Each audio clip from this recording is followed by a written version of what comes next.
প্রিয় শিক্ষার্থীরা, আজকে আমি তোমাদের মাঝে একটি ভিডিও নিয়ে আসলাম বিআর ট্যাগ এবং পি ট্যাগের পার্থক্য নিয়ে। এটি মূলত আমাদের চতুর্থ অধ্যায় আইসিটির খ নাম্বারে এসে থাকে এই ধরনের প্রশ্ন। চলো আমরা এটি বর্ণনা দিই। প্রথমে দেখতে পাচ্ছ যে বিআর ট্যাগের 4টি আমাদের অপশন রয়েছে এবং এই পি ট্যাগের জন্য আমাদের 4টি অপশন রয়েছে।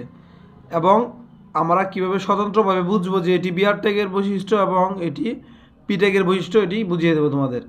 প্রথমে বলা হচ্ছে বিআর ট্যাগ একটি এমটি ট্যাগ। এটি সত্য, কারণ বিআর ট্যাগ আমাদের ক্লোজ করতে হয় না, যার জন্য সে একটি এমটি ট্যাগ। তারপরে বলা হচ্ছে বিআর ট্যাগের শুরু আছে কিন্তু এই ট্যাগের শেষ হয় না। হ্যাঁ, যেহেতু এইটি একটি এমটি ট্যাগ বলা ছিল, যার জন্য এমটি ট্যাগের শুরু থাকে কিন্তু শেষ থাকে না।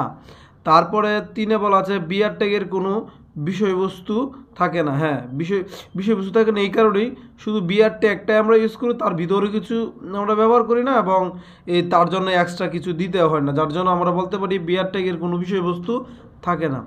4-এ বলা আছে বিআর ট্যাগ দ্বারা ব্রেক বোঝায়। হ্যাঁ, একটা লাইন নতুন করে শুরু করার জন্য আমাদের বিআর ট্যাগটা শুরু হয়, যার জন্য আমরা বলতে পারি যে বিআর একটা আসলে ভাঙা অর্থে ব্যবহৃত হয়।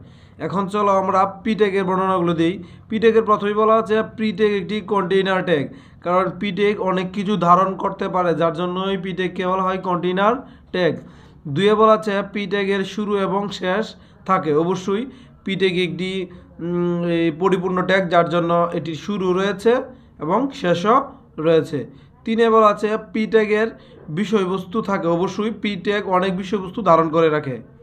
4-এ বলা আছে পি ট্যাগ দ্বারা প্যারাগ্রাফ বোঝায়। হ্যাঁ, অবশ্যই আমরা লাইন আকারে যদি কোনো স্টেবল করতে যাই, তার জন্য আমরা অবশ্যই পি ট্যাগ ব্যবহার করি। এই ছিল আমাদের এই দুটির মধ্যে ডিফারেন্স।